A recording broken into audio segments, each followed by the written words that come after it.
How to set custom ringtone on a WhatsApp on iPhone. Let's get started. Launch your WhatsApp. Make sure you have already logged into your account.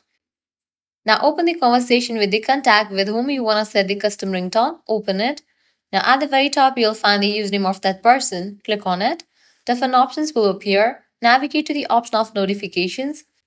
Now click on the option of alert tone. Now from here, you can easily customize the ringtone for the iPhone. From here, you can easily set the ringtone. Select the one that you want to use. After you select it, click on Save.